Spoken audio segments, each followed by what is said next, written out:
his nomination from Kannauj. Let's listen in to what he has to say. Kannauj के जिम्मेदार सभी नेता कार्यकर्ता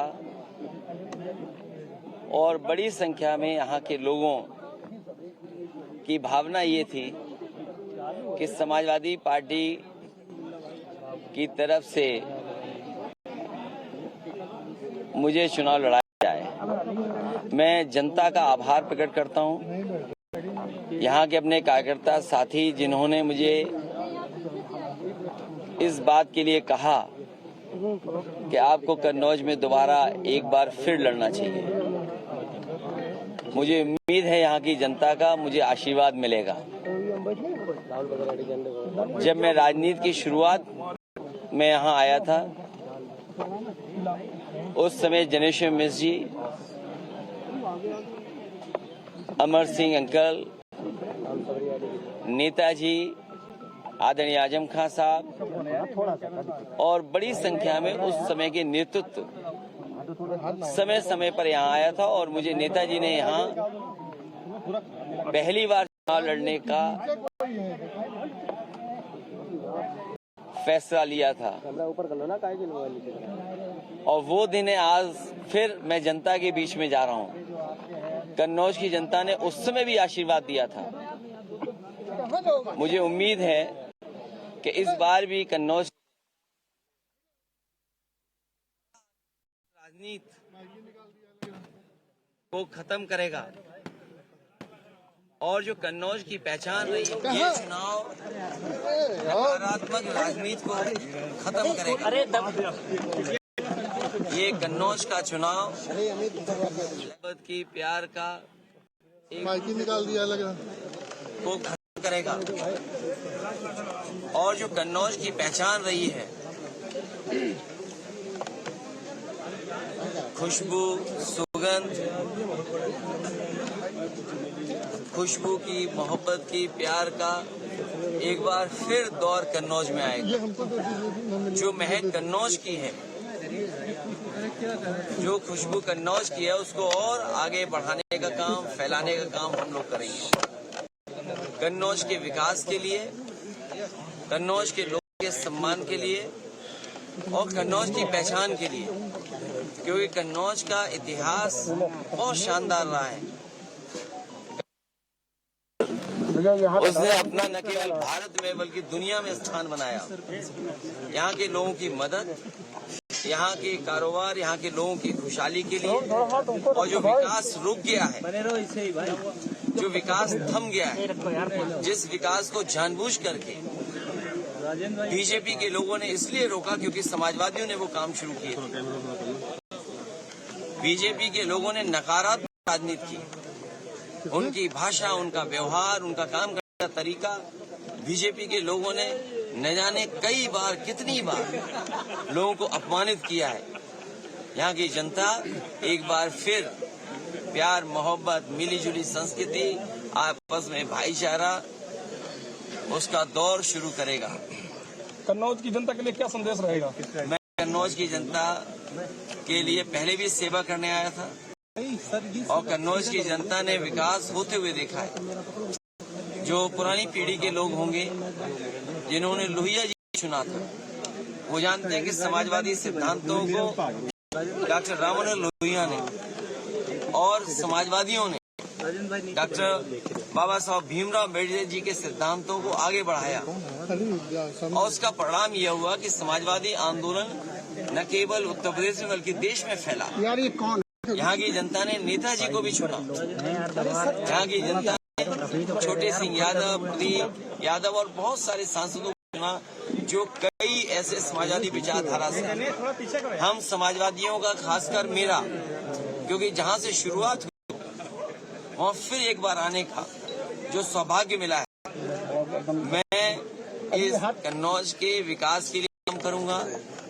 इसकी पहचान और बड़ी बन जाए उसके लिए काम करूंगा। यहाँ जो तमाम काम हुए हैं, चाहे वो एक्सप्रेस वे से जुड़ना, यहाँ का व्यापारी जब चलता चलता होगा सड़क पर, कारोबारी जब सड़क पर चलता होगा तो महसूस करता होगा कि दुनिया की बेहतरीन सड़क समाजवादियों ने दी।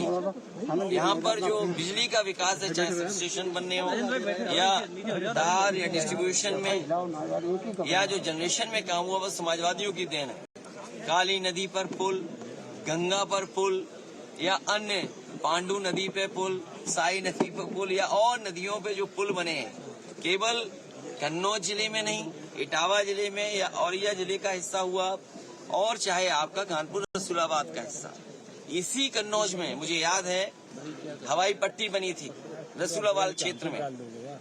एक बार केवल हवाई जहाज उतरा। सोचो बीजेपी के नकारात्मक राजनीति का दौर कि जो हवाई पट्टी रनवे बना रसूलाबाद में, उसमें केवल एक बार हवाई जहाज उतरा और हवाई जहाज दोबारा नहीं उतर पाया। इसी कन्नौज के बगल में गंगा के उस पार जो रनवे बनाया गया था डिफेंस के लिए, वो इसलिए बनाया था कि इमरजेंसी में अगर कभी जरूरत पड़ेगी तो यहाँ पर फौज को, एयरफोर्स को मौका मिलेगा अपने फाइटर प्लेन उतारने के लिए। और अभी कुछ दिन पहले आपने वो नजारा देखा होगा जिसमें हरक्यूलिस, सुखोई और तमाम एयरफोर्स के हवाई जहाज उस पे उतरे थे और उन्होंने अपनी एक्सरसाइज करके दिखाया था। ये गंगा पे पुल 8 लेन है और मुझे खुशी है इस बात की कि जिस समय ये पुल बन रहा था, बहुत सारी और संस्थाओं के अधिकारी आकर के देखते थे कि आखिरकार बारिश में कैसे बन रहा है। अक्सर बारिश में काम रुक जाता था। 8 लेन गंगा का पुल, आप जहाँ से गंगा शुरू हुई है और जहाँ तक माँ गंगा है आखिरी जगह तक, अगर कहीं 8 लेन का पुल बनाओ, सबसे पहले समाजवादियों ने 8 लेन पुल बना करके इसी कन्नौज को जोड़ने का काम किया था। मंडी, जो मंडी बनी थी आधी अधूरी वैसी है।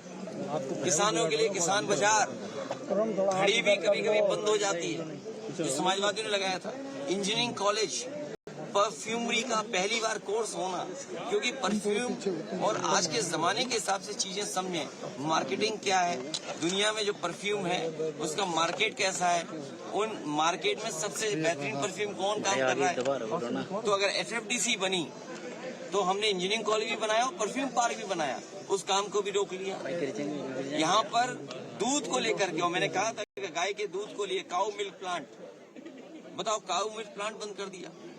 कलाम साहब जो राष्ट्रपति रहे देश के, उन्होंने और मैं खुद उस गांव में 16 प्लांट शुरू किया था। ये सूरज से रोशनी देने की बात कर रहे हैं, लेकिन कलाम साहब जो देश के राष्ट्रपति रहे वो बंद कर दिया। एक एक्सीलेंस सेंटर है एग्रीकल्चर का, उस सेंटर को कोई सपोर्ट नहीं दे रहे। स्टेडियम जो बना था आधा अधूरा पड़ा है। कन्नौज में स्टेडियम बनना था, आधा अधूरा पड़ा है। तो मैं कितनी बातें बताऊं, कितने विकास के काम जो कन्नौज को सीधे सीधे पहुंचे थे। मेडिकल कॉलेज, क्या गरीबों का इससे इलाज नहीं होता? पैरामेडिकल, नर्सिंग कॉलेज, आज भी अगर आप जाएं तो कार्डियोलॉजी में आप जाकर के हार्ट नहीं दिखा सकते।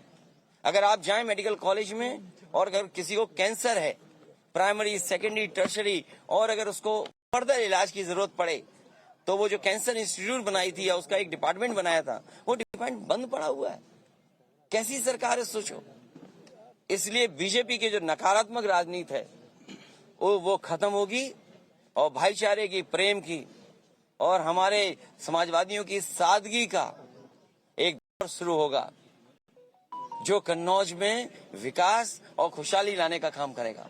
यहाँ के किसान कैसे खुशहाल हों, आलू को कैसे कीमत मिले, आलू से क्या बाई प्रोडक्ट बन सकता है, मंडी सुविधाएं किसानों को कैसे मिले, उन तमाम कामों को आगे बढ़ाया जाएगा। बीजेपी के लोगों ने रोका है। भैया आपने कन्नौज क्रांति की बात की, कन्नौज क्रांति शुरू होने वाली है, आपने ये रुझान आ रहे हैं, ये जो रुझान आए हैं, ये रुझान है, ये रुझान आ गए हैं। जो भाषा बदली है, जो भाषा बदली है, जो बीजेपी के नेताओं का देखा कैसी भाषा हो गई है, इसीलिए। All right, that is of course Akhilesh Yadav, who has ultimately filed his nomination from Kannauj. And remember, this is an extremely important seat and be known as an SP bastion. We'll continue to get you the latest as far as this is concerned. But for the moment, let's shift our focus to more breaking inputs that